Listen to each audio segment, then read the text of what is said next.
안녕하세요. Hebrews the Word 신희재 목사입니다. 오늘 함께 살펴볼 하나님의 말씀은 고린도전서 2장 1절에서 9절까지의 말씀입니다. 그 중에 8절 말씀을 제가 읽어보겠습니다.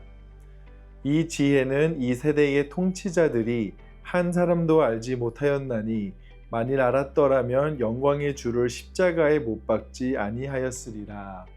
아멘. 어제 본문에서 우리는 고린도 교회의 정체성에 대해서 살펴보았습니다. 세상의 잊은 자들을 그리스도 안에서 다시 존재하게 하시는 하나님의 일을 살펴보았었죠. 오늘 본문은 그 정체성이 어떻게 바울의 사역과 삶의 방식으로 드러나는지를 한번 집중해서 살펴보려고 합니다. 1절 말씀인데요. 형제들아, 내가 너희에게 나아가 하나님의 증거를 전할 때에 말과 지혜의 아름다운 것으로 아니하였나니. 한글 성경에는 자세히 나와 있지는 않지만 영어 성경이나 원문을 보시게 되면 또한 나도 라고 시작하는 것을 볼 수 있습니다. 다시 말해서 2장은 1장과 분리된 새로운 이야기가 아니라는 거죠. 1장에서 다룬 십자가의 질서와 부르심의 원리가 바울 자신의 사역 안에서 어떻게 드러나는지를 보여준다라는 겁니다.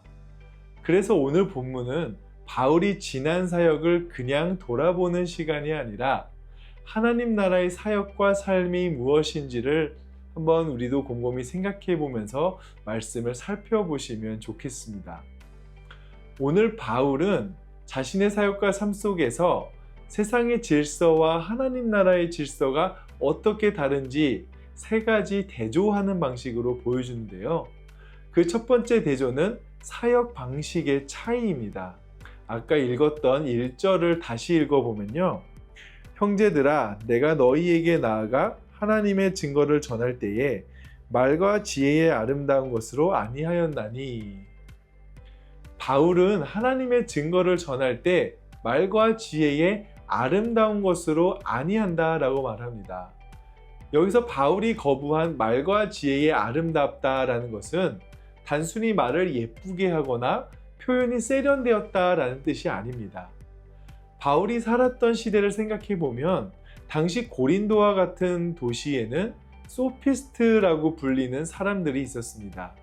이들은 도시를 순회하며 화려한 말솜씨로 청중을 매혹시키면서 큰 강연료를 받던 전문 변로가들이었죠. 사람들은 그들의 말에 매혹되어 따라다녔고 그들을 후원하면서 자신도 그 명성을 함께 누리고자 했었습니다. 그래서 능력 있는 사람이라는 말은 곧 말을 잘하는 사람이었던 것이고 탁월한 말솜씨를 가진 사람은 곧 권력이 있는 사람이 되었던 것입니다. 그런데 바울은 정확히 그 반대로 나아갔습니다.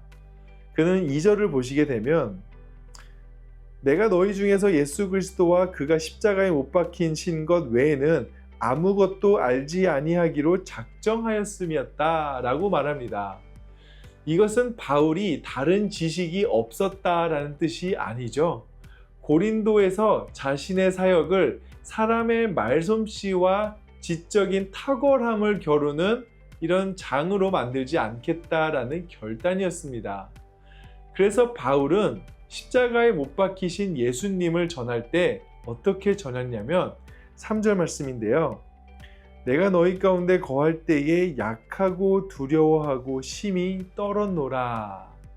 바울이 결코 지식이 부족한 사람은 아니었죠. 그는 유대 전통에 깊이 뿌리 내린 사람이었고 충분히 논증하고 설득할 수 있는 사람이었습니다. 하지만 고린도에서 그는 그 능력을 자기를 자랑의 도구로 사용하지 않았습니다. 왜 그랬을까요? 십자가의 메시지를 제국의 방식으로 포장하고 전달하는 순간 그 메시지의 본질이 흐려지기 때문입니다. 약함의 복음을 강함의 방식으로 전하는 것은 바울에게 있어서 모순되는 일이기 때문이었죠. 그렇기 때문에 바울이 거부한 것은 단지 화려한 언변만이 아니었습니다. 이것이 두 번째인 능력의 차이인데요. 4절 말씀을 보면 내 말과 내 전도함이 설득력 있는 지혜의 말로 하지 아니하고 다만 성령의 나타나심과 능력으로 하여. 여기서 원어에서는 이 표현을 인간적인 지혜의 설득력 있는 말이라는 뉘앙스로 풀어냅니다. 다시 말해 바울이 거부한 것은 단지 화려한 언변만이 아니라 사람이 자기 능력으로 만들어내고 통제하고 자랑할 수 있는 인간적인 방식 그 자체였던 것이죠. 그리고 그 반대편 자리에서 바울이 구하는 것이 무엇이었냐면 성령님의 나타나심과 능력이었다라고 말합니다. 이것이야말로 사람이 만들어낼 수 없고 통제할 수 없으며 자랑할 수 없는 것임을 가리키죠. 그래서 그는 약함과 두려움과 떨림 가운데 나아갔고 그 약함의 자리에서 성령의 나타나심과 능력이 드러났다라고 말하는 겁니다. 그리고 그 자리에서 고린도 교회가 세워진 것이었죠. 이 흐름은 나중에 고린도전서 4장 20절의 말씀과도 연결됩니다. 하나님의 나라는 말에 있지 아니하고 오직 능력에 있음이라. 바울이 말하는 능력은 사람을 장악하는 말의 힘이 아니라 십자가의 약함 가운데 역사하시는 하나님의 능력인 것이었습니다. 그런데 바울은 그 문제의 지적에 대해 한 걸음 더 나아갑니다. 단지 자기 사역의 방식을 이야기하는 데 그치지 않고 이 세대 전체에 대한 더 큰 그림을 그려 보이는데요. 이것이 마지막 지혜의 대조입니다. 6절과 8절 말씀을 제가 한번 읽어보겠습니다. 그러나 우리가 온전한 자들 중에서는 지혜를 말하노니 이는 이 세상의 지혜가 아니요 또 이 세상에서 없어질 통치자들의 지혜도 아니요 이 지혜는 이 세대의 통치자들이 한 사람도 알지 못하였나니 만일 알았더라면 영광의 주를 십자가에 못 박지 아니하였으리라.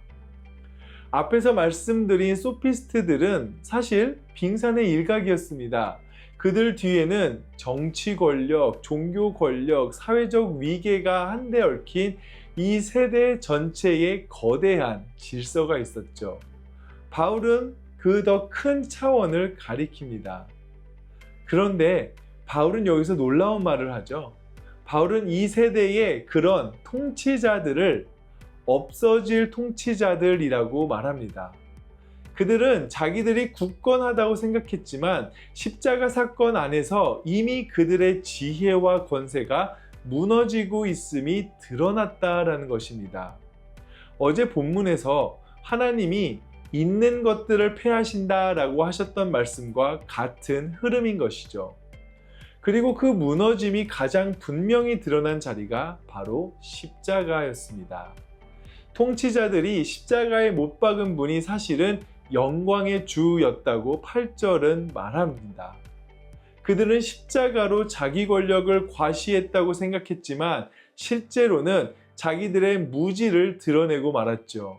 가장 무기력해 보였던 십자가가 이 세대의 권력자들의 지혜를 무너뜨린 결정적인 사건이 되어버린 것입니다.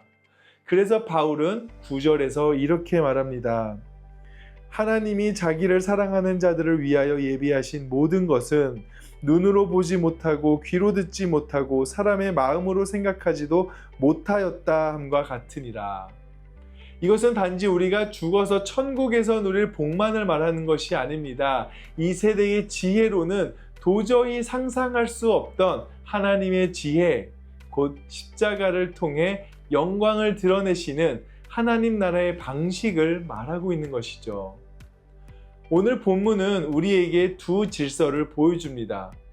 화려해 보이지만 이미 무너지고 있는 이 세대의 지혜, 그리고 약해 보이지만 십자가 안에서 이미 승리하신 하나님의 지혜였습니다. 이 세대의 통치자들은 영광의 주를 알아보지 못하고 십자가에 그를 못 박았습니다.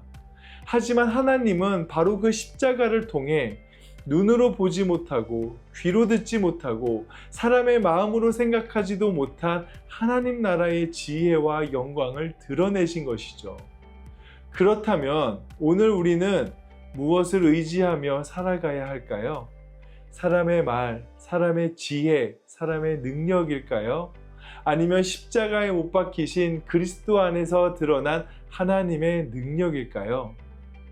오늘도 부르심을 받은 자답게 인간적인 강함이 아니라 십자가의 약함을 따라 이 세대의 지혜가 아니라 영원히 승리하신 하나님의 지혜를 따라 살아가시길, 그 약함의 논리가 우리 삶을 더 강하게 이끄시길 예수님의 이름으로 축복합니다. 함께 기도하시겠습니다. 사랑과 은혜가 충만하신 하나님 아버지, 세상이 강하다라고 자신들을 여겨도 세상이 약하다고 여긴 그 십자가 앞에 모든 것이 무릎 꿇고 무너질 것임을 고백하며 나아갑니다. 그러기에 우리의 삶의 방식, 사역의 방식, 능력과 지혜를 대하는 모든 삶의 방식들이 그 십자가에 못 박히신 예수 그리스도를 따라 약함의 논리겠지만, 그것이 희생과 연민과 사랑과 정의와 공의에 대한 논리겠지만, 그것을 따라 살아가는 우리들이 우리 삶 속에 하나님 나라로 승리하며 늘 이겨나며 굳건히 서는 자들로 살아가기를 소원하니 주님께서 함께해 주시고 인도하여 주시옵소서. 그 삶을 살아갈 때 우리가 절대 세상 가운데 무시당하는 것이 아니라 오히려 하나님께 칭찬받고 하나님께 더 가까워질 수 있는 저희들의 일상 시간들이 되게 하여 주시옵소서. 그 시간을 허락하실 줄 믿사오며 감사드리며 예수 그리스도 이름으로 기도드렸습니다.